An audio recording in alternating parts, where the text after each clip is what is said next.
nous ne pouvons pas laisser une population souffrir autant. Et le gros des meneurs de ces souffrances sont des Haïtiens. C'est des Haïtiens qui pilotent tout ça. Qu'ils soient dans le trafic des armes, qu'ils soient dans le trafic des munitions, qu'ils soient dans les réseaux d'assassinat pour collecter les organes humains, pour faire du commerce des organes, qu'ils soient dans les transactions pour faciliter le placement des fonds collectés sur les kidnappings. Mais ce sont des Haïtiens qui le font. Maintenant, on reproche, on met tout sur la responsabilité des étrangers. Oui, les étrangers ont leur part de responsabilité parce que les armes ne sont pas fabriquées en Haïti. Les munitions ne sont pas fabriquées en Haïti. Mais qui commande et qui assure la mise en œuvre, ce sont encore des Haïtiens. Donc, le peuple mérite mieux que ça.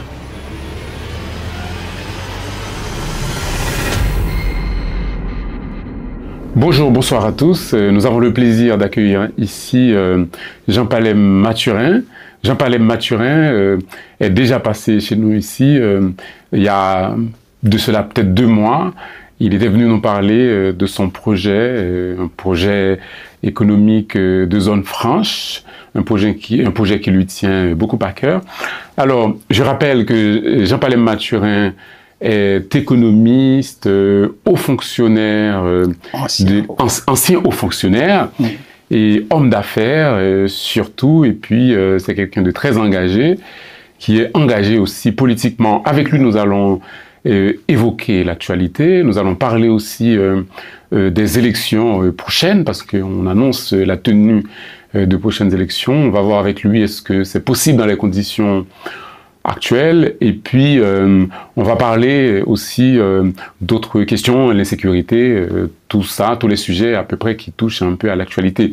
Bon, avant de commencer, bonsoir Jean Palem Mathurin.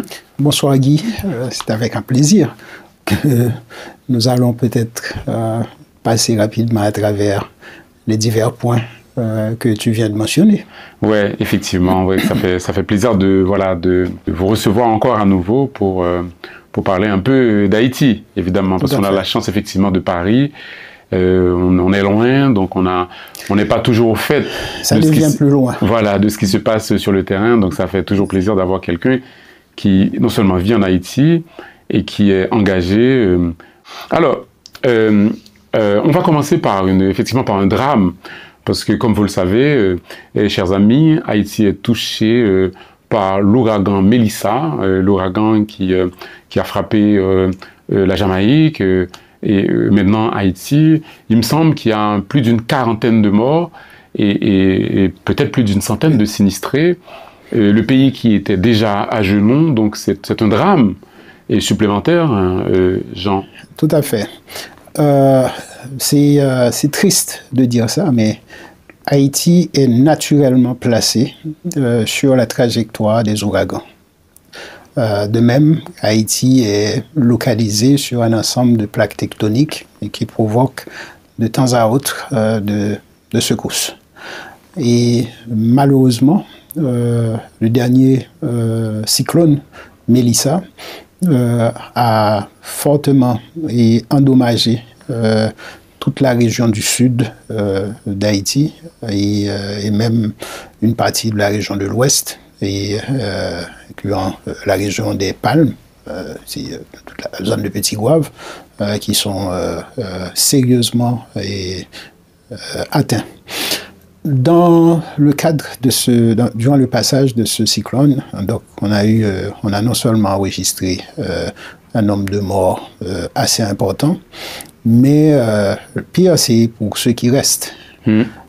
Non seulement ça a détruit les habitats dans la plupart de ces zones, ça a détruit les plantations des uns et des autres, ça a cassé les commerces et c'est des pertes qui sont en train d'être évaluées actuellement. On n'a pas encore le coût, mais c'est effectivement, donc nous avons une pensée très spéciale pour les victimes, les parents des victimes. Et surtout, ça nous remet en face d'une autre réalité. C'est qu'on a comme l'impression, nous Haïtiens, on a comme l'impression que c'est comme si les catastrophes qui frappent ce pays amènent le reste du monde à se dire finalement on s'en fout. Parce que on est probablement autant frappé, sinon que plus frappé que la Jamaïque. Et qu'on voit les expressions de bonne volonté, les expressions d'aide, que ce soit des organismes humanitaires, que ce soit de la part de certains États, et on n'en parle même pas pour ce que vient de vivre Haïti et sa population. Donc nous, Haïtiens, donc, on est obligés de frapper aux portes des uns des autres dans les différentes communautés haïtiennes, et à travers nos représentants sur place et des partenaires qui sont sur place, de façon à voir comment aider ces gens à la fois à trouver de l'eau, à trouver des abris provisoires, à trouver de quoi manger, à trouver de quoi se remettre en attendant une certaine reprise. Et c'est aussi on va dire, dans cette circonstance assez particulière qu'on annonce la tenue des prochaines élections. Donc ça a l'air comme une blague, dans le sens, enfin, le dire comme ça, on dit on va organiser des élections en Haïti, on connaît l'état du pays, donc ça fait pas très crédible. Donc voilà, déjà vos sentiments. Ouais. Bon, et effectivement, le commentaire que vous venez de faire avec d'emblée un jugement, que ça ne fait pas trop crédible. En réalité, dans la situation où se trouve le pays, donc nous, en fait, je parle au nom des acteurs politiques avec lesquels je suis en contact au quotidien, et que ce soit celles et ceux qui sont membres du Mouvement pour la réconciliation et la reconstruction nationale, le MON, et auquel j'appartiens, ou que ce soit ceux qui sont dans d'autres structures politiques, les réflexions dans lesquelles nous nous sommes engagés actuellement dans le pays laissent comprendre qu'il y a tellement de problèmes et de défis à traiter, et qu'il faut reconnaître que ce ne sont pas des élections qui apporteront des réponses et des solutions à ces défis et à ces problèmes. Et s'il est vrai que les élections permettent une participation populaire, nous le comprenons très rapidement que c'est une blague. Dans la mesure où, avec la segmentation actuelle du pays, où 3 départements, dont 2 pèsent le plus en termes de participation aux élections, et que ces 2 départements-là se trouvent être sous contrôle à plus de 90%, sous contrôle des bandits et des gangs, c'est comment qu'on va organiser des élections dans un tel contexte. Mais le pire, le drame qui vient de se produire, donc qui affecte pratiquement toute la région sud du pays, encore une fois, enlève les élections des urgences et des préoccupations de cette population. Donc nous sommes dans une autre dynamique par rapport aux questions électorales. Nous avons organisé du 21 au 22 juillet une conférence politique au niveau national. Et dans le cadre de cette conférence politique, il y a eu 315 participants. Quand vous dites nous, vous parlez de qui là? Je parle du MON et de ses partenaires politiques au niveau national. Alors je rappelle, MON, c'est le mouvement pour la réconciliation et la reconstruction nationale. C'est un mouvement politique. C'est un mouvement politique qui est constitué de 87 partis politiques et de plus de 3800 organisations, et implanté à travers tous les territoires haïtiens et dans certaines communautés de la diaspora, y compris ici, en France et en Europe. Alors, dans le cadre de cette conférence politique, il y a eu 5 éléments qui ont été débattus, et c'est une conférence qui a duré 2 jours à l'hôtel Le Caribé, et où les 315 participants sont des acteurs politiques et des personnalités de la société civile haïtienne, et on a débattu de 5 thématiques, dont une des thématiques concernait la gouvernance du pays, et la nécessité que cette gouvernance n'aille pas au-delà, au plus tard, le 7 février. Et il y a une une autre thématique qui porte sur la sécurité et les conditions de rétablissement de la sécurité dans le pays. Et dans le cadre de cette thématique, débat de cette thématique, il y a un ensemble de résolutions qui a été adopté. Et la même chose pour ce qui concerne les réformes dont le pays a besoin, incluant la nécessité de réaliser ces réformes avant de retoucher, s'il le faut, la Constitution. Parce qu'on a remarqué, depuis les premières élections démocratiques qui sont considérées comme les élections de décembre 2010, et que les parlements successifs n'ont pas pu produire grand-chose qui permettent à ce que les réformes dont ce pays a besoin pour pouvoir se mettre sur les rails puissent être faites et adoptées. Donc, en ce moment-là, nous sommes parvenus à ce constat qu'il faudrait probablement profiter de cette période de transition, dans le sens où transition voudrait dire réaliser tout ce qui est nécessaire de façon à ce que le pays marche. Alors, mais pour réaliser, effectivement, il faut, on va dire, des réponses, en fait, un gouvernement légitime. Donc, les réformes? Non, oui, mais bien sûr. Non. Ce qui arrive, c'est que lorsque vous parlez de gouvernement légitime, donc vous parlez de gouvernement issu des élections. Par exemple. Le problème, c'est que toutes ces réformes-là vont nécessiter un passage par le Parlement. Et il se trouve que c'est justement pour cela qu'on dit depuis que le début de ces élections démocratiques en Haïti, le 16 décembre 1990, à nos jours, on a remarqué que chaque fois qu'on a fini de faire les élections, on a comme l'impression qu'on fait un autre pas vers l'instabilité, progressivement.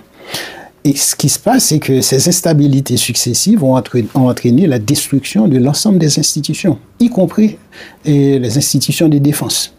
Là, considérant la défense pas seulement comme étant uniquement les forces armées qui tirent sur les gens, la défense en tant que telle, c'est une partie des institutions républicaines qui assurent non seulement le contrôle et la sécurité de l'espace aérien, des lignes frontalières terrestres et de l'espace maritime, mais c'est aussi dans tous les pays une des institutions qui garantit le plus d'emplois et qui passe le plus de demandes dans la société.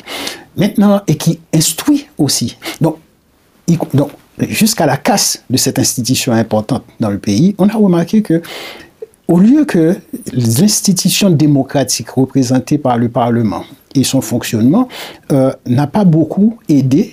Et là, on se pose la question, est-ce lié à la qualité des personnalités qu'on envoie au Parlement ou est-ce lié au manque de responsabilité ou aux compétences des gens qu'on met dans les postes de pouvoir?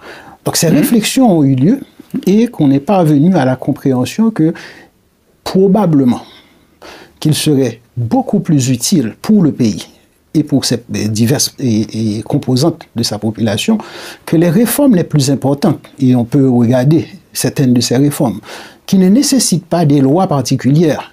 Et un des exemples, c'est qu'on fait la Constitution et on passe tout ce temps-là, on n'a jamais développé les lois d'application de la Constitution, par exemple. Donc on se dit que ce serait mieux, non seulement d'entreprendre, de mettre ces réformes en œuvre, incluant la réforme sur la décentralisation effective du pays, incluant la réforme sur la sécurité nationale. Donc, mais vous savez, c'est paradoxal. Parce qu'en même temps, vous êtes en train de nous dire que c'est peut-être l'occasion, effectivement, de mettre en place certaines réformes et qui sont importantes quand même pour le pays, pendant qu'on est vraiment dans une période de transition. Justement. Où il y a en fait, les gens qui sont au pouvoir n'ont pas de légitimité. Parce que, alors, la question, c'est qu'on est dans cette ambivalence-là. Okay, où en même temps qu'on souhaite que des élections se réalisent et qu'à partir de ces élections, les gens issus de ces élections seraient chargés de conceptualiser et de mettre en œuvre de telles réformes, mais l'exemple est là.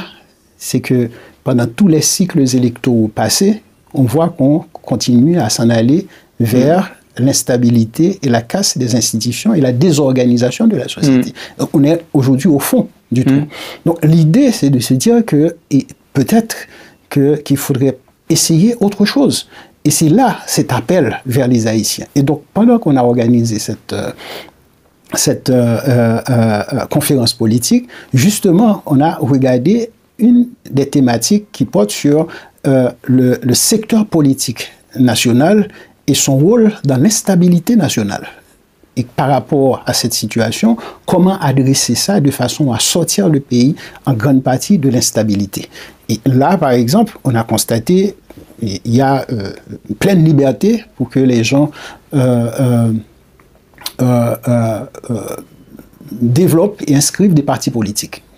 C'est très bien. Pour la vie démocratique, c'est bien que les gens qui s'entendent, qui s'acceptent, puissent se mettre ensemble, etc. Mais parallèlement, Haïti a battu tous les records en matière de nombre de partis politiques aujourd'hui.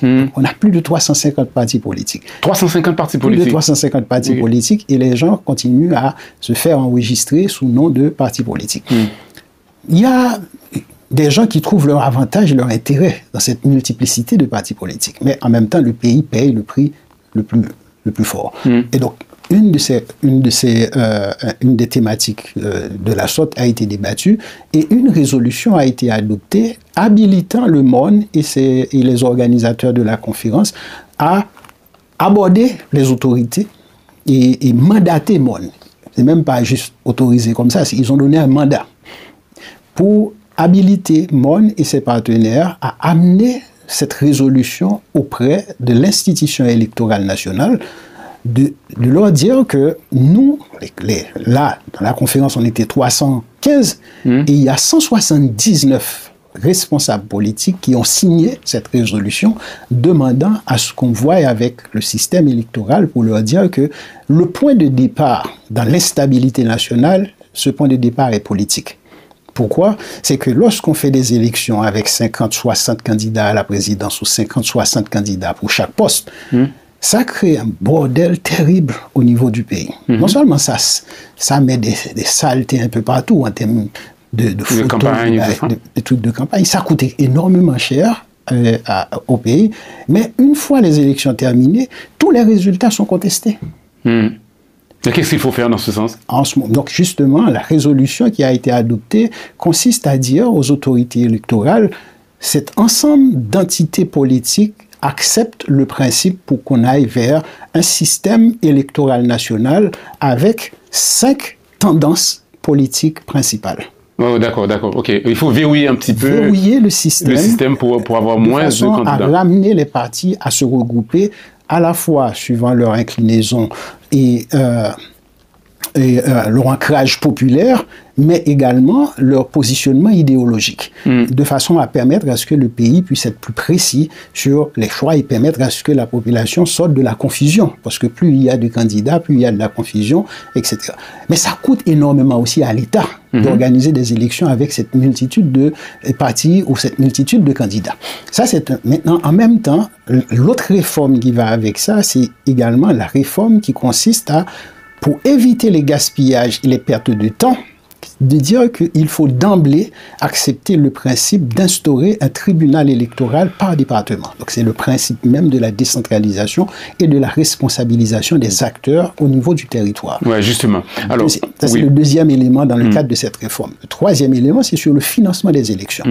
Parce qu'aujourd'hui, l'ensemble des acteurs politiques qui étaient présents se disent que l'État de cette nation n'a plus besoin d'aller demander de faire la manche auprès des étrangers pour financer ces élections. Donc il nous faut adopter une taxe minimale, ne serait-ce que sur la consommation des Haïtiens, qui permette de financer en continu l'organisation des élections de l'État de ce pays. Justement, alors là, effectivement, c'est un projet de réforme, donc voilà. Mais non. En ce qui nous concerne aujourd'hui, au jour d'aujourd'hui, effectivement, donc il y aura probablement des élections parce qu'il faut que ce CPT s'en aille. Ce ne sont pas des élections qui vont renvoyer ces CPT parce que le temps matériel est impossible pour organiser des élections. Donc alors qu'est-ce qu'il va envoyer le CPT? Non, le CPT va partir et le CPT va être remplacé par une forme de continuité. Et avec nous proposons à ce qu'il y ait une administration bicéphale avec un président et un premier ministre et un gouvernement de salut public pour gérer ce qu'on peut appeler la dernière phase de cette transition, mais avec un programme de réforme précis. Alors là, c'est un scoop là. En fait, vous annoncez que ce CPT en fait, va partir sans les élections. Alors c'est pour quand? Ils ne peuvent pas organiser des élections, à la fois parce qu'ils sont tous discrédités, donc ça, je ne vous apprends rien. Il y a tous les cas, tous les scandales qui sont en train de se manifester. Et en plus de cela, ils avaient 24 mois pour réaliser ce travail et préparer la population avec à la fois les réformes et à la fois la relance, la réhabilitation de la société, la relance de l'économie et le rétablissement de la sécurité. Donc sur ces 3 paramètres qui étaient leur cheval de bataille, rien n'est réalisé. Donc ce qu'ils n'ont pas pu réaliser pendant pratiquement 20 mois, donc ce serait extrêmement difficile d'espérer qu'ils peuvent le réaliser en 4 mois restants. Donc les discussions qui ont eu lieu avec, que ce soit les acteurs politiques au niveau national, que ce soit avec les agences extérieures, y compris l'OEA ou la CARICOM, tout le monde a compris que l'échec est total. Justement, mais donc, il y a en fait le 7 février, vous pensez que le CPT se tiendra au-delà du 7 février? Le CPT est en train de faire plein de magouilles pour pouvoir se tenir. Parce que ça, c'est l'attitude de ces gens qui ont eu accès au pouvoir et qui ne veulent pas laisser le pouvoir.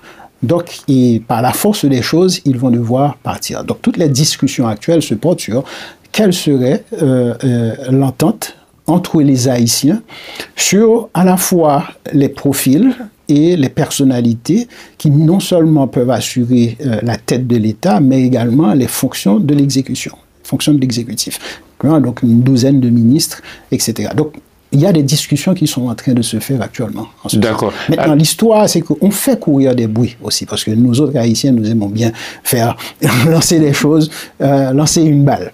La réalité, c'est que, et dans un premier temps, on avait dit qu'il y avait en circulation, je pense que c'était le mercredi précédent notre rencontre avec la présidence du Conseil électoral provisoire, on dit qu'il y a un projet de décret électoral qui est en circulation. Et il se trouve que même les gens au niveau du Conseil électoral n'étaient même pas au courant. Voilà, dans quelque sorte, donc ces histoires qu'on va aller aux élections, on va faire ci, on va faire ça. Non.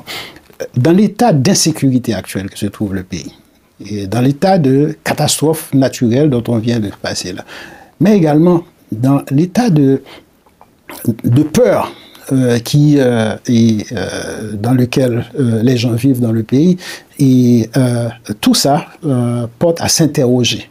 Et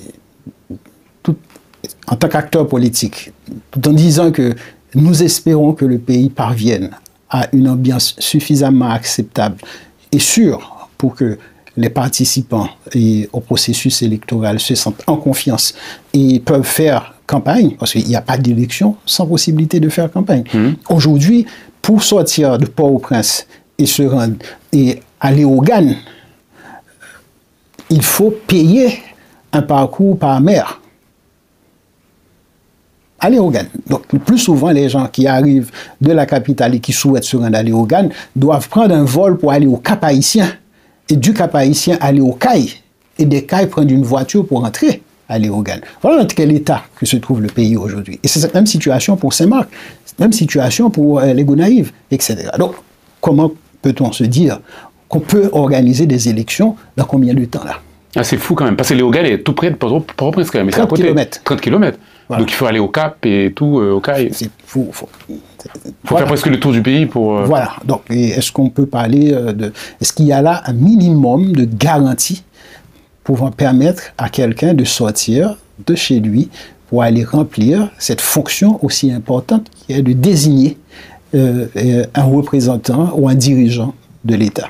Mais malgré tout, comment dire, vous êtes d'accord que, en fait, je pense que vous êtes vous êtes parmi ceux qui demandent le départ de ce CPT, mais pas après les élections. C'est-à-dire que, est-ce que pour vous, comme certains l'ont déjà réclamé, c'est-à-dire que la nouvelle face de cette, comment dire, de l'exécutif de transition serait peut-être soit un juge de la Cour de cassation comme président par intérim par exemple, et puis voilà, quelques ministres. Vous voyez, c'est quoi la configuration, vous voyez? Ou bien tout simplement, je sais pas. Nous avons, dans les documents du MON, qu'on a préparé en janvier 2025, on a rendu public en 2025, on a sorti le MON le 2 avril 2025, et on avait au début considéré la possibilité qu'un juge de la Cour de cassation puisse assumer cette responsabilité de président provisoire. Mais lorsqu'on analyse les implications et les dépassements négatifs faits par l'actuelle Cour de cassation, je ne vais pas donner les détails là sur les quantités de cas qui leur sont reprochés. Et je vais prendre un seul exemple. Et le président assassiné, Jovenel Moïse, et je crois qu'il avait dit ça à Paris, 1 an après qu'il ait accédé au pouvoir, il disait qu'on lui a forcé à nommer une 50aine de juges, dont les juges de la Cour de cassation, dont il reconnaît que tous sont corrompus. Et comprenons que la corruption est une des parties responsables de cette destruction de notre société, de Haïti. Donc, le MON et ses partenaires ont dit qu'on va probablement aller chercher parmi les juges retraités de la Cour de cassation qui n'ont pas été taxés de cette étiquette de corrompu. Parce qu'on sait comment ces juges, effectivement, ont été désignés dans cette dernière période pour être mis en place. Et que ces juges-là ont été désignés par des sénateurs qui sont tous taxés de corrompus, ou qui sont tous actuellement sont listés pour être sanctionnés ou être déjà sanctionnés. Donc, nous sommes devant une situation où nous nous sommes dit, on va chercher parmi les anciens juges qui sont à la fois en bon état de santé, des juges qui sont en capacité et technique de remplir ces responsabilités, des juges qui ont une crédibilité et un respect de leurs pairs et qui n'ont pas été impliqués dans quoi que ce soit comme acte de corruption ou de mauvais traitement de dossier de quiconque, parce qu'un juge arrivé à la Cour de cassation, c'est quand même un parcours assez important. Donc on se dit, il y a un certain nombre de juges retraités qui sont encore vivants, qui sont dans le pays et qui peuvent servir le pays pendant 1, 2 ou 3 ans que la situation l'aurait nécessité. Donc en ce sens, on dit que ce serait un juge, mais un juge qui est retraité, 2, un premier ministre qui devrait sortir dans la dynamique politique, parce qu'aujourd'hui, ce sont nous autres qui nous sommes en train de nous battre pour faire changer les choses. Donc nous ne pouvons pas nous permettre de laisser ni aux étrangers, ni à l'élite corrompue du pays, de décider qui ils veulent mettre dans un rang de responsabilité de Premier ministre. De même pour les divers ministres en question. Donc il devrait y avoir une entente sur la composition et la responsabilité avec une définition des missions de cette administration. Parce qu'on a comme l'impression que ce qui vient de se passer, ou ce qui est en train de se passer là, c'est qu'il n'y avait pas une définition de mission et que les gens se sont entendus pour partager, c'est même pas un gâteau, c'est un petit biscuit qui sont en train de...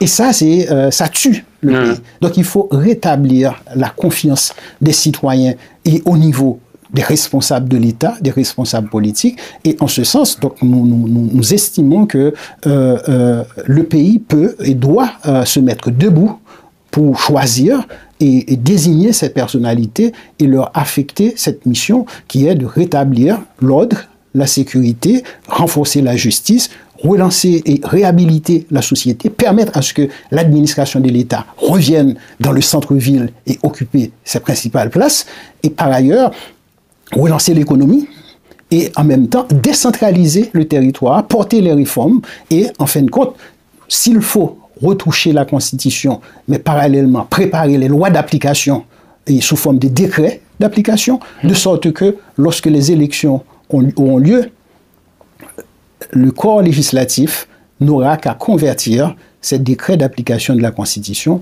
en loi d'application de façon à ce qu'on ne perde plus de temps. Alors, je pense que vous l'avez dit, je pense que le plus grand obstacle je me permets de le dire, ce serait plutôt se mettre d'accord. Je pense que ça va être ça. C'est ça le fondement de toutes les discussions qui sont. Alors, il y a un certain nombre de clans qui sont des clans politiques et qui sont accrochés avec des groupes d'intérêts économiques et financiers qui, chacun, a un groupe de juges de la Cour de cassation dans leur manche et qui font campagne pour qu'ils imposent une telle démarche.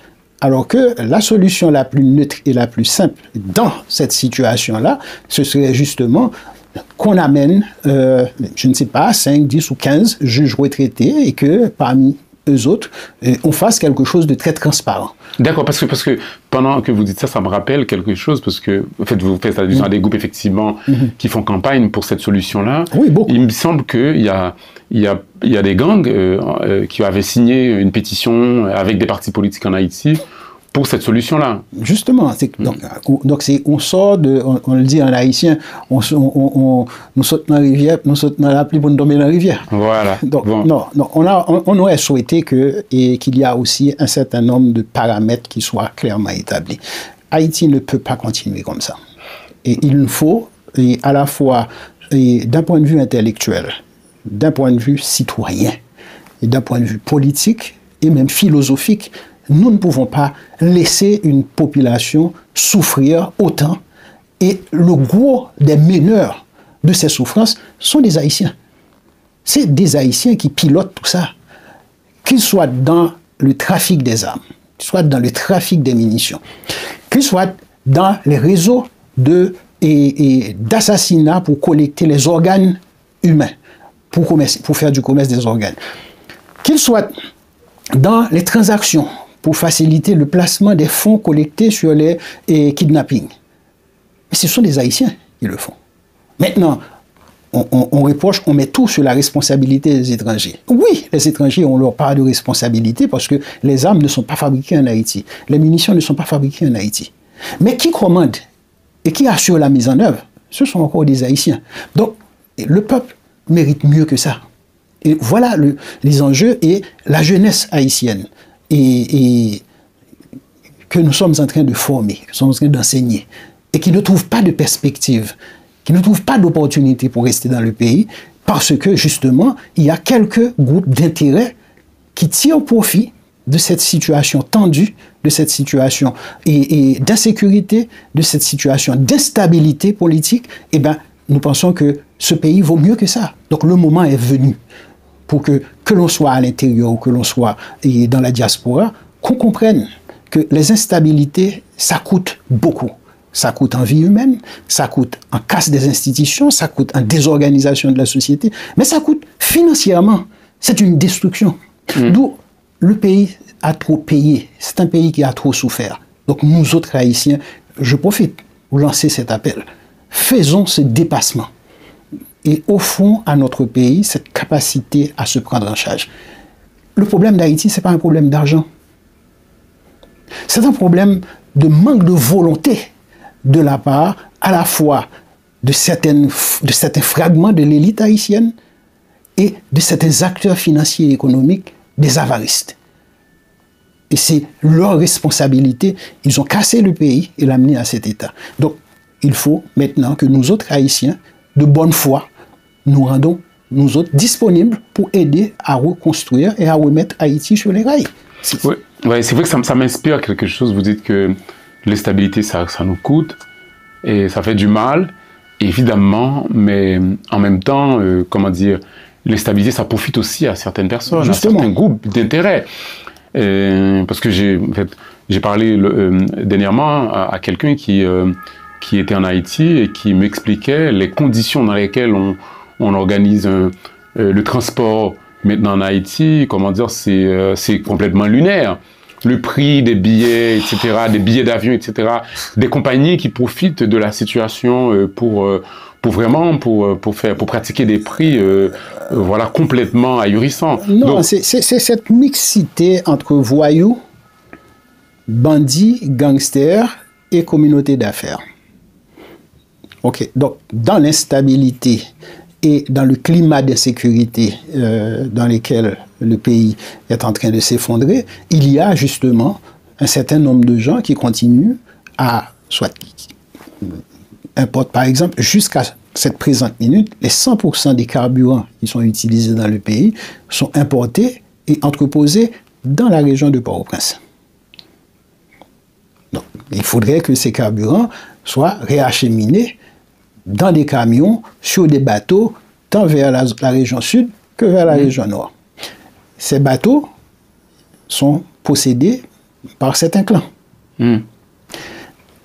Les camions doivent payer des frais aux bandits et aux gangsters qui contrôlent les segments pour que ces camions arrivent dans les zones d'embarquement des produits pétroliers et dans des zones portuaires. Qui possède ces navires? Qui contrôle ces accès pour aller faire le remplissage de ces produits pétroliers? Qui possède ces produits pétroliers? Personne ne se plaint à ce niveau-là. Et c'est la même chose. Les fonds qui sont transférés d'Haïti, parce que quand même, ces bandits qui rançonnent et qui se font payer, mais des masses, que ce soit sur les routes, que ce soit sur les voies maritimes, il y a des gens qui trouvent leur intérêt là-dedans. Le transport aérien, comme on l'a vu tout à l'heure, maintenant c'est impossible de sortir de l'ouest pour aller que ce soit vers le sud ou vers le nord et sans prendre un vol. Qui possède ces lignes aériennes? Et pourquoi les aéroports, que ce soit du nord, que ce soit du sud, ne se soient pas standardisés afin de permettre à ce qu'il y ait des vols beaucoup plus réguliers permettant aux Haïtiens qui arrivent de France ou des États-Unis ou partout à travers le monde, étant donné qu'il y a des problèmes dans l'aéroport de Port-au-Prince, des problèmes qui ne sont pas clairs non plus. Au moins, ils auraient pu descendre directement et au nord ou au sud. Non. Il y a des groupes d'intérêt qui empêchent à ce que la grande majorité des Haïtiens en bénéficient. Donc certainement, pendant que ça fait mal à une très grande partie de la population haïtienne, ça donne des avantages et des bénéfices énormes. Il y a un moment, moi, Jean-Palem Mathurin, j'ai payé un billet pour un vol de 25 minutes du Cap Haïtien vers Port-au-Prince à 1045 $ américains. Maintenant, les vols ont repris plus ou moins entre le Cap et Port-au-Prince, mais malgré tout, un aller-retour Port-au-Prince-Cap avec Sunrise, c'est pratiquement 460-480 $ américains. 25 minutes de vol. Avec ça, on peut prendre un billet de Miami, venir à Paris. J'ai lu dans les journaux un petit article qui mettait un rapport entre le nombre d'heures de vol et les prix par ticket. C'est fou de voir. Donc, à qui bénéficie ce crime? Non, mais c'est complètement fou. Hein. Donc, on imagine bien que ceux qui bénéficient de la situation n'ont pas intérêt non plus à ce que les choses changent. Mais comme étant donné que c'est la très grande majorité des Haïtiens qui sont déplumés, en quelque sorte, par ces voyous, et comme ça ne fait pas d'exception de niveau de vie. C'est que tous les Haïtiens sont logés à la même adresse à ce niveau-là. Donc, nous espérons que les Haïtiens finiront par se dire qu'on en a assez. Et vous avez l'espoir que ça se fera un jour? Je crois. Parce que vous n'avez pas l'impression qu'on s'accommode, qu'on habitue, finalement on s'est dit, ben voilà. Par exemple, les gens ont fini quand même par laisser le centre-ville, monter un peu vers Delma. Maintenant, ils ont abandonné Delma, c'est Pétionville. Au fur et à mesure, on s'adapte, on trouve une manière de vivre quand même malgré tout. Il ne faut pas oublier, je me rappelle, ça c'était un cours très très ancien, je pense que c'était un cours en géographie économique, quand je faisais des études d'économie ici, et où l'on parle de la conception et de la construction des villes et des centres urbains. Et vous savez que les centres urbains sont constitués avec d'abord une présence et une représentation de l'État. Donc quand cette présence se retire et quand cette représentation de l'État s'absente, eh ben, tout le monde se retire. Donc le premier qui s'est tiré, c'est l'État à travers ses administrations. Et les gens disent que là où l'État garde encore un pied à terre, c'est uniquement le port de Port-au-Prince qui n'est plus sous autorité de l'administration de l'État. Donc c'est beaucoup plus exploité par des groupes d'intérêt privés. La Banque centrale. Ce sont ces deux piliers extrêmement importants, sachant que l'administration de douane est le premier collecteur de ressources qui finance le budget de l'État aujourd'hui. La Banque centrale, qui est l'agence publique assurant la crédibilité de l'État d'un point de vue monétaire. Okay? Donc, nous avons, ces deux entités sont en bas, mais pour que les employés, la plupart des employés travaillent chez eux, à distance. Et ceux qui doivent se rendre sur les lieux doivent s'armer de véhicules blindés au dernier niveau. Donc, dans un tel contexte, la plupart des gens qui vivaient autour, qui faisaient des petites affaires tout autour, ben, tous ces gens-là ont quitté. Maintenant, Port-au-Prince, on n'est pas en guerre, Port-au-Prince n'est pas en état de catastrophe naturelle. Il y a plus de 50 camps des gens qui sont réfugiés, qui quittent ces quartiers-là, qui sont sous contrôle des gangs, qui sont abandonnés par l'État, abandonnés par le gouvernement, donc qui conduisent ces gens à migrer vers Delmar et vers Pétionville. Ce sont les ministères qui ont d'abord déménagé D'abord, les premiers. Donc il n'y a plus de commissariat. Aujourd'hui, les ambassades ont quitté le bas de la ville. Même l'ambassade de France a dû aller s'acoquiller dans les mêmes locaux avec la représentation de l'Union européenne à Pétionville. Donc ça veut dire que, en absence des représentations de l'État national, donc on ne peut pas contraindre non plus les représentations étrangères de rester et de s'exposer au risque de répression des gangs. Ouais. Ok. Non, mais la question, est-ce que les gens s'habituent? Et quelque part, ça dure tellement. Ok. Ça dure tellement et à un certain moment, je peux vous dire que j'ai comme l'impression que dans certains quartiers, les gens ont été tellement objets de répression et les gens habitent à côté des bandits. Et dans ces communautés-là, on a comme l'impression que les gens disent définitivement, le gouvernement n'intervient pas pour nous secourir.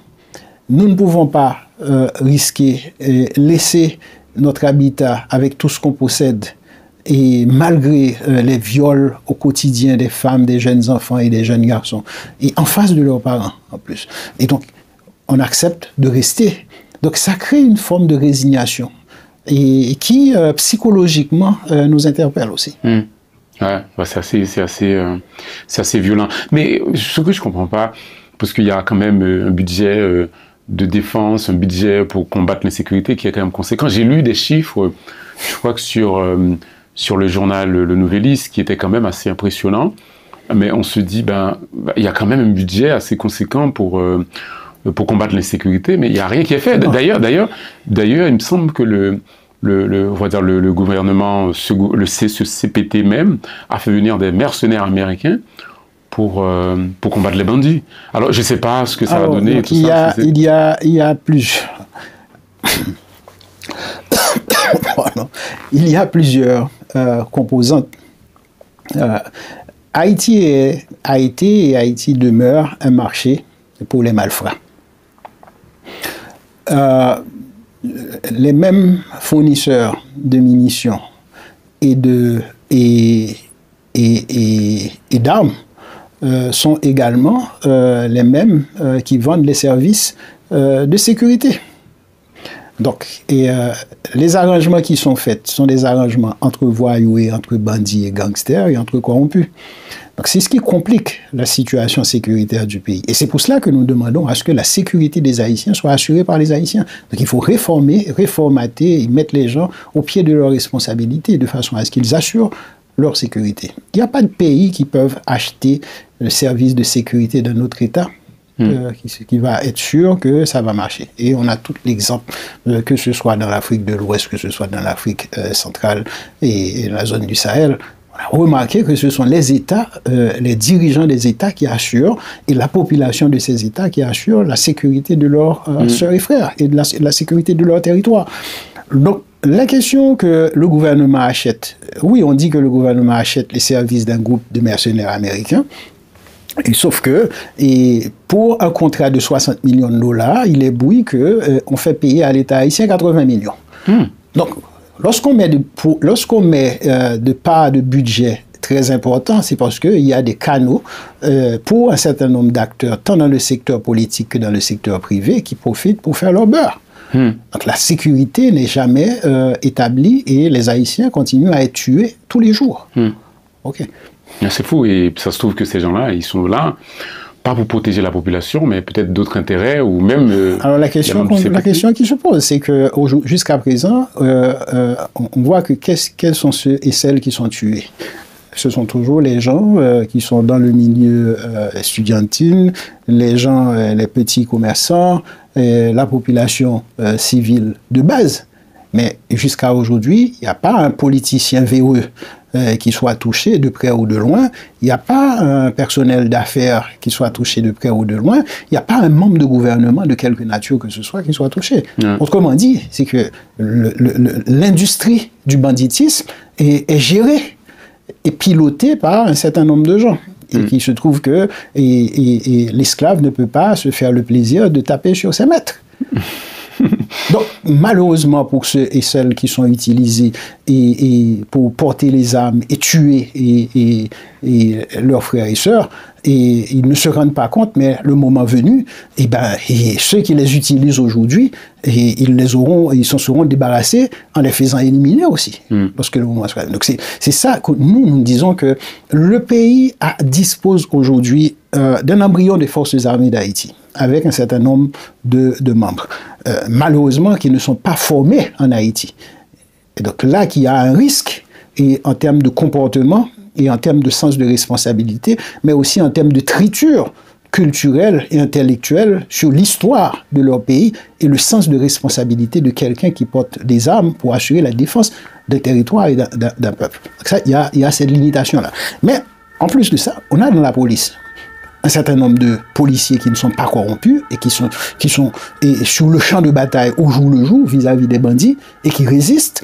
Il y a un ensemble de gens dans un regroupement qui s'appelle le BESAP, qui c'est le bras armé du ministère de l'Intérieur et du ministère de l'Environnement.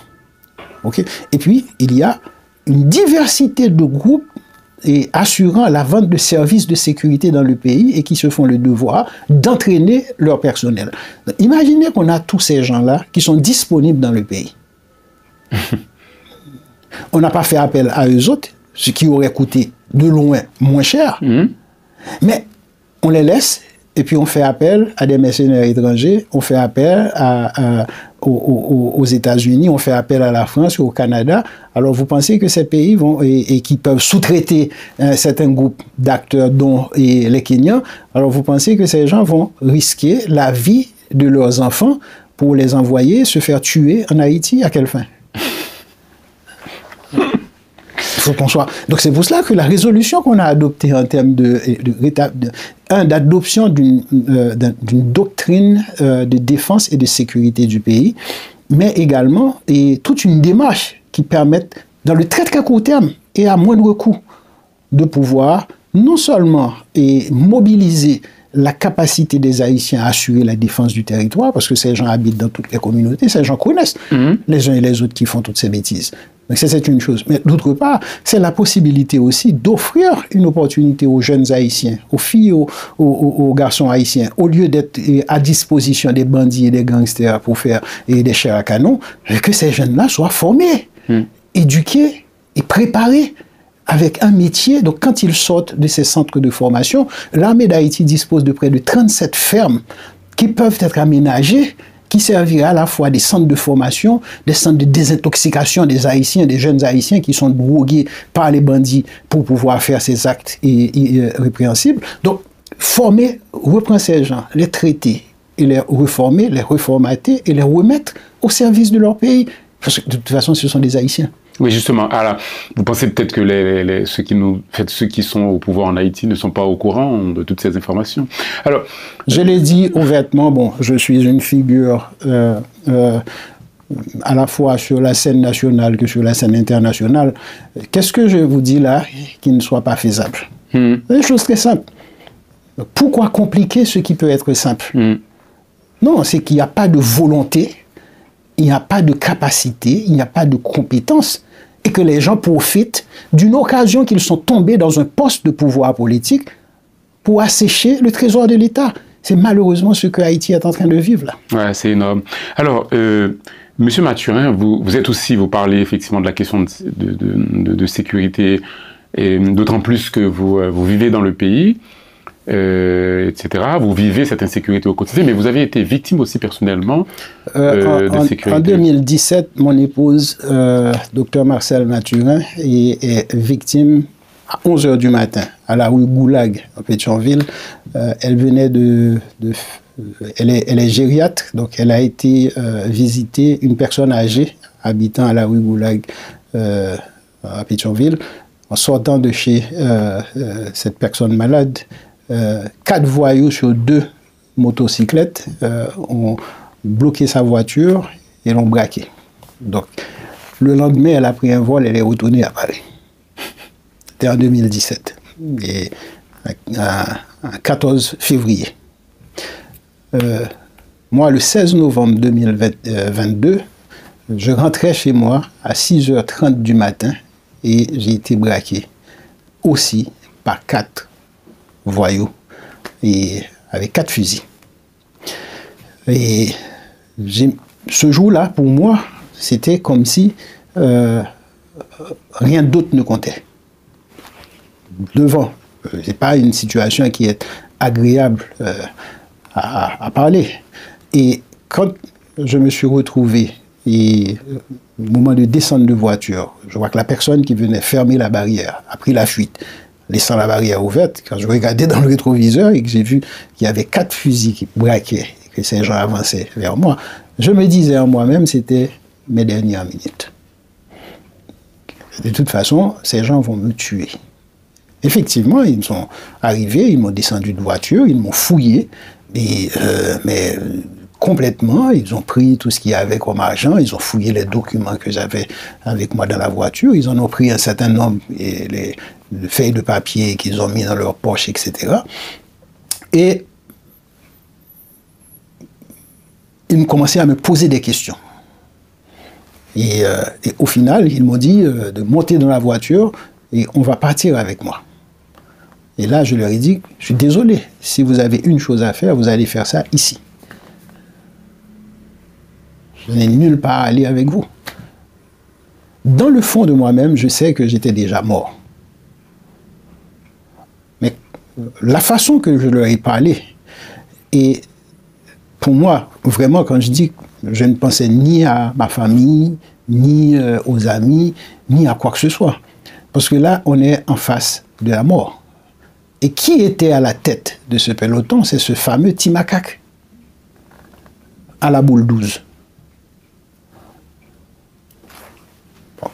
Quand je leur ai dit que je ne me déplacerai pas, parce que là où je suis, c'est chez moi. Si vous avez quelque chose à faire, vous faites cette chose ici.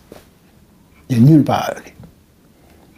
Ils ont pris la décision de repartir et de me laisser.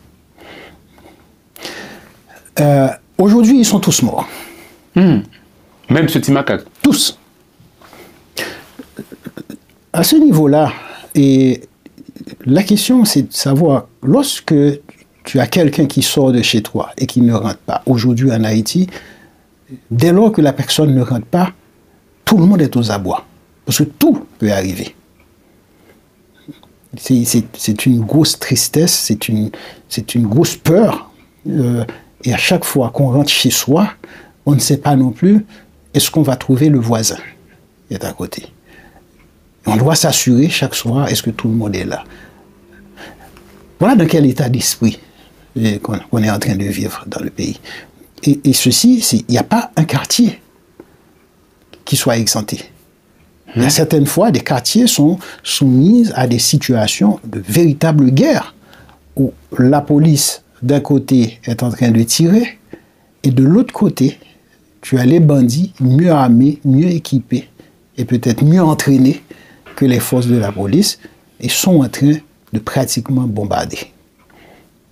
Les gens qui habitent aujourd'hui dans la zone de Kinskof, par exemple, et le haut de Pétionville. Donc, dans un premier temps, tout le quartier de la Boule et du Taraz ont été complètement vidés.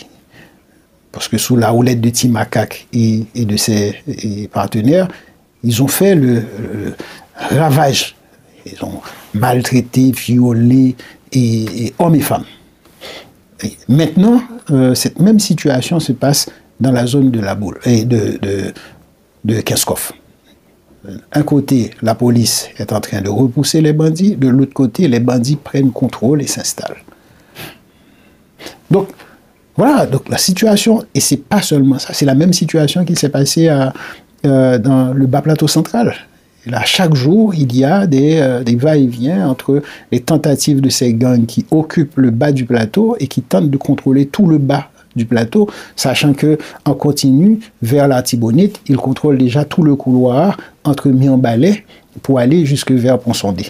Non, mais c'est complètement fou. Et vous m'avez dit au début, en préparant cette émission, que vous avez l'impression, c'est pas qu'une impression, et l'insécurité est organisée maintenant. C'est très organisé. Ouais. C'est très organisé et les quartiers qui sont sous contrôle des bandits, pourquoi le cas de la commune de Carrefour, par exemple, est complètement sous contrôle et sous autorité des bandits.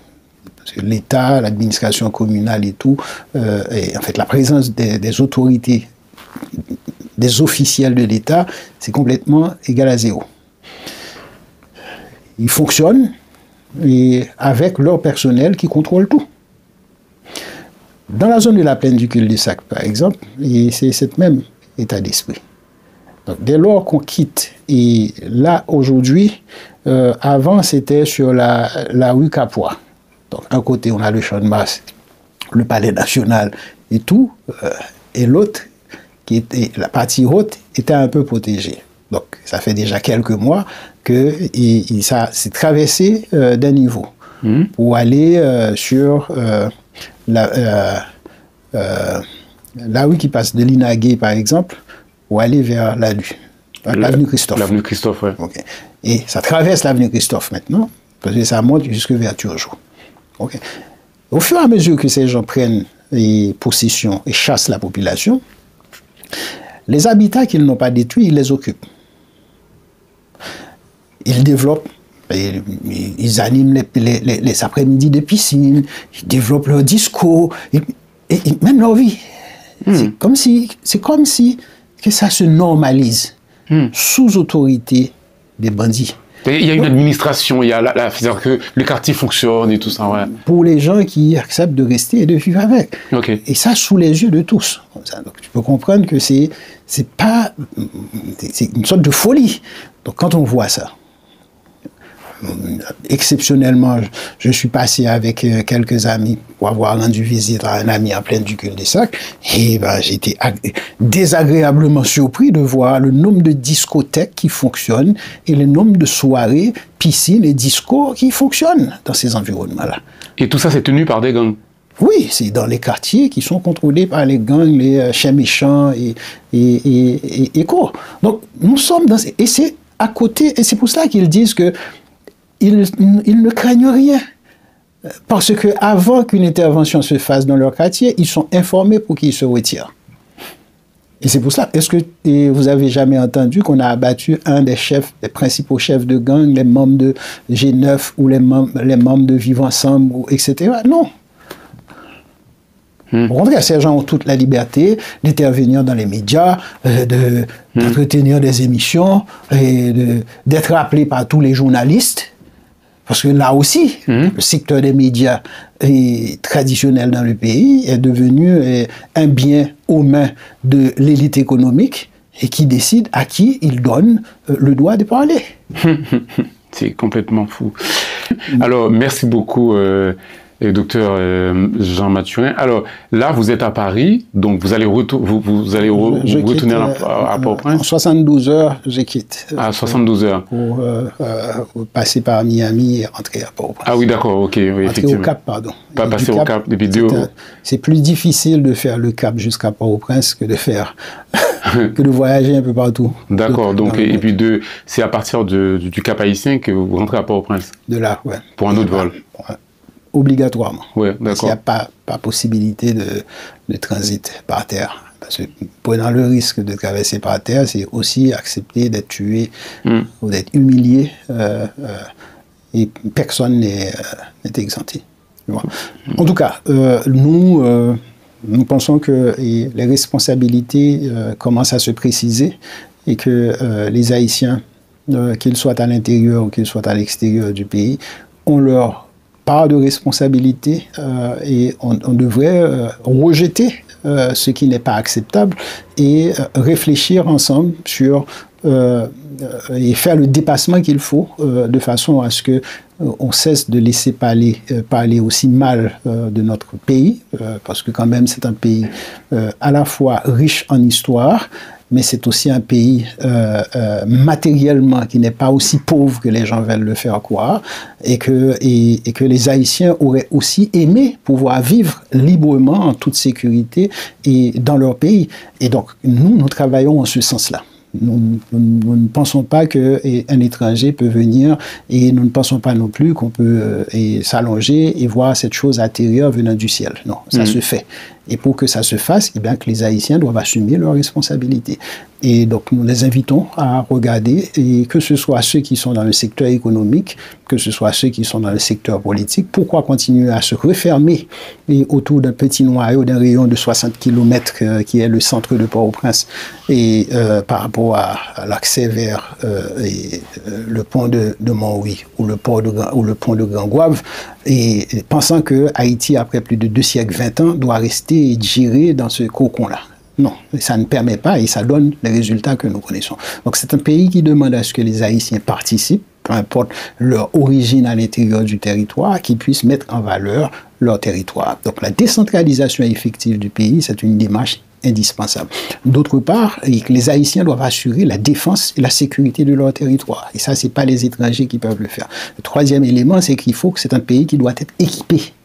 Et ça, c'est des investissements importants pour non seulement décentraliser institutionnellement, mais matériellement permettre à ce que le territoire du pays soit équipé de sorte que, à la fois, le territoire puisse produire, ce qui est produit dans le territoire puisse être valorisé, transformé, avoir des valeurs ajoutées pour pouvoir circuler à l'intérieur comme vers l'extérieur, mais également que les Haïtiens puissent être formés, les Haïtiens puissent vivre et vivre bien chez eux. Et ça se fait. Et tous les pays de la région parviennent à le faire. Pourquoi nous qui avions donné l'exemple de la liberté, de la dignité humaine, nous qui avions montré à tout le monde que ce n'est pas le fait d'être noir qui devrait nous condamner. Et on a franchi toutes ces contraintes-là. Déjà, ça fait déjà plus de 2 siècles. Et aujourd'hui, pour rester dans cet état-là, à souffrir, à gémir, non. On les appelle à tous les Haïtiens jouer leur rôle, assumer leurs responsabilités et soient beaucoup plus pragmatiques. Parce que les Haïtiens peuvent vivre en Haïti et vivre bien en Haïti. Et les Haïtiens peuvent avoir aussi en Haïti l'abondance. Voilà. Donc j'espère que cet appel du docteur Mathurin va être entendu par tous, par vous surtout, chers amis qui nous écoutez. Alors encore, merci beaucoup au docteur Mathurin d'être passé nous voir et de partager avec nous ces moments, lui qui vit en Haïti, effectivement, qui est engagé. Donc merci et bon retour à Port-au-Prince. Merci à vous. Merci. Au revoir. À bientôt.